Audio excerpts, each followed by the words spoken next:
नमस्कार दोस्तों, मैं रोहित जायसवाल और इस वीडियो में मैं लेके आया हूं आप लोगों के लिए बहुत ही इंपॉर्टेंट टॉपिक और इस टॉपिक का नाम है कंपोनेंडो एंड डिविडेंडो। ठीक है, ये टॉपिक में कई लोगों को बहुत ज्यादा कंफ्यूजन रहता है कि ये आखिर ये चीज क्या है, ये इस नियम का नाम क्या है, कंपोनेंडो एंड डिविडेंडो इसमें करते क्या है। ठीक है, और कई लोग तो इसका नाम भी नहीं सुनते हैं क्योंकि सिलेबस में बहुत से लोगों के स्कूल सिलेबस में नहीं रहता है कंपोनेंडो एंड डिविडेंडो। ठीक है, तो इस वजह से हम इस टॉपिक का एक अलग से वीडियो बना रहे हैं। तो आप ध्यान से देखिएगा कंपोनेंडो एंड डिविडेंडो क्या है। इसको हिंदी में बोलते हैं युगांतर अनुपात का नियम। देखिए युगांतर अनुपात का नियम है क्या, चलिए देखते हैं।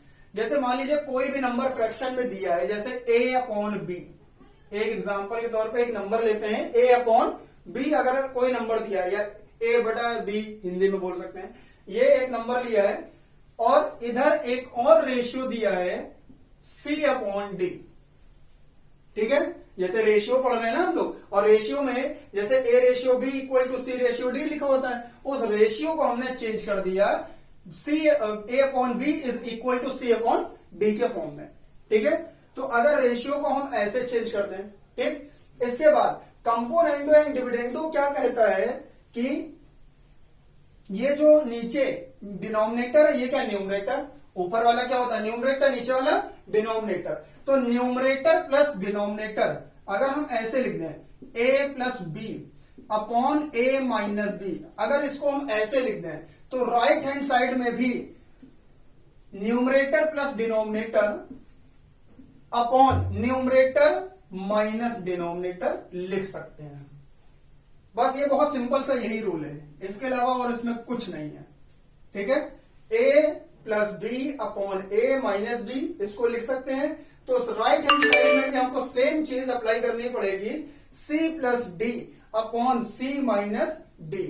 ठीक है, और इसको जब आप सॉल्व करेंगे और इसको जो सॉल्व करने पे जो यहां वैल्यू है, इन दोनों की वैल्यू हमेशा सेम ही आएगी। ठीक है, बस यही कंपोनेंडो एंड डिविडेंडो का कॉन्सेप्ट है। ठीक है, कंपोनेंडो डिविडेंडो के साथ एक और रूल मैं बता दे रहा हूं, फिर इसके ऊपर एक क्वेश्चन करवा देंगे हम। ठीक है, उस रूल का नाम है रिवर्स कंपोनेंडो एंड डिविडेंडो। ठीक है, रिवर्स यहां पे हम लिख देते हैं। देखिए कंपोनेंडो डिविडेंडो को शॉर्ट में मैं लिख दूंगा सी एंड डी। ठीक है, ये शॉर्ट में मैं लिख रहा हूं कंपोनेंडो एंड डिविडेंडो, थोड़ा लंबा नाम है तो इसको हम शॉर्ट में लिखते हैं सी एंड डी।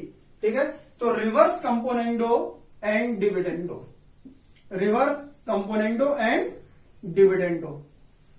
एक और रूल मैं बता रहा हूं, रिवर्स कंपोनेंडो एंड डिविडेंडो क्या है कि अगर कोई रेशियो, मान लीजिए आपको कोई रेशियो दिया है a plus b upon a minus b, अगर ऐसे कोई नंबर दिया है, ठीक है, ये फ्रैक्शन में कोई नंबर दिया है और इधर आपको c अपॉन डी दिया है।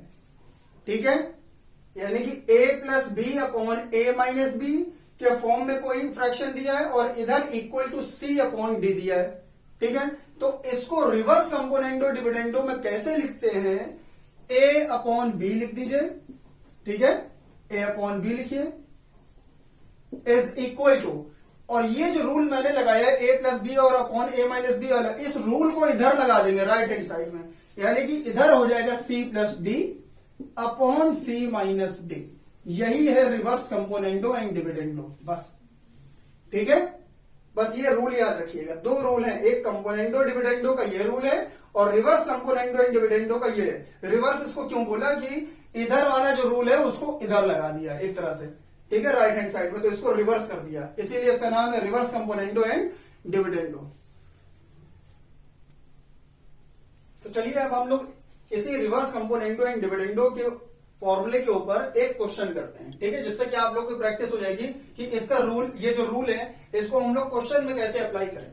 ठीक है, अच्छा इसको हम लोग ऐसे भी लिख सकते हैं, एक चीज इसमें और बता देते हैं, c प्लस डी को इधर लिख दीजिए, a अपॉन बी को उधर लिख दीजिए, यानी कि c plus d upon c minus d is equal to a upon b भी लिख सकते हैं। ठीक है, तो इसको हमने ऐसे भी लिख दिया।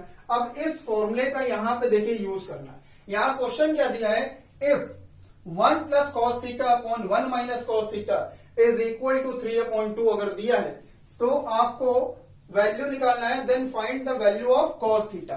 यहां पे कॉस थीटा की वैल्यू फाइंड आउट करनी है। तो कैसे करेंगे, इसको देखिए और इसको देखिए, ये सी ये डी, सी डी, देखिए सी प्लस डी अपॉन सी माइनस डी, तो सेम ऐसे ही है। तो यहां सी की वैल्यू क्या दिख रही, 1 और डी की वैल्यू कॉस थीटा। और इधर देखिए ए की वैल्यू क्या है 3 और बी की वैल्यू क्या है 2, ठीक है। तो इसको रिवर्स कंपोनेंडो एंड डिविडेंडो में अगर चेंज करेंगे तो इसको हम कैसे लिख सकते हैं, देखिए 1 plus cos theta upon 1 minus cos theta को हम लोग क्या लिख सकते हैं, देखिए इसको हम लोगों ने ऐसे लिखा a अपॉन बी, तो अगर इसको हम ऐसे लिख सकते हैं 1 plus cos theta upon 1 minus cos theta, तो यहां पे इसको हम लिख दें cos theta 1 upon cos theta, और राइट हैंड साइड में रिवर्स कंपोनेंडो एंड डिविडेंडो का जब रूल लगाएंगे तो क्या हो जाता है 3 प्लस 2 अपॉन 3 माइनस 2, ठीक है। तो यहां पे हमने क्या अप्लाई किया है, रिवर्स कंपोनेंडो एंड डिविडेंडो, यानी कि a प्लस बी और अपॉन a माइनस बी ले सकते हैं, equal to c upon d ले लिया, ठीक है। यहां पे a की वैल्यू देखिए, a की वैल्यू क्या है, यहां पे 1 है और b की वैल्यू cos थीटा। तो इसको हमने कैसे लिखा, देखिए इस फॉर्मूले से a प्लस बी, तो इसको हमने a अपॉन बी लिख दिया, तो यहां पे इसको 1 अपॉन cos थीटा लिख दिया, ठीक है। और 3 अपॉन 2 या c अपॉन डी को कैसे लिखा, c plus d upon c minus D, तो इसको भी ऐसे ही लिखेंगे 3 प्लस 2 अपॉन 3 माइनस 2, ठीक है। बहुत सिंपल से लिख दिया। अब 1 upon cos theta equal to 3 plus 2 ये हो गया 5 और 3 माइनस 2 ये हो गया 1, ठीक है। अब इसको आप क्रॉस मल्टीप्लाई कर दीजिए, ठीक है। तो 1 इधर आएगा, ये इधर जाएगा, 1 equal to 5 into cos theta, ठीक है। और 5 को नीचे ले आइए, तो ये कॉस थीटा की वैल्यू आपकी क्या आ गई 1 अपॉन 5, ठीक है। ये आपका आंसर हो गया, ठीक है।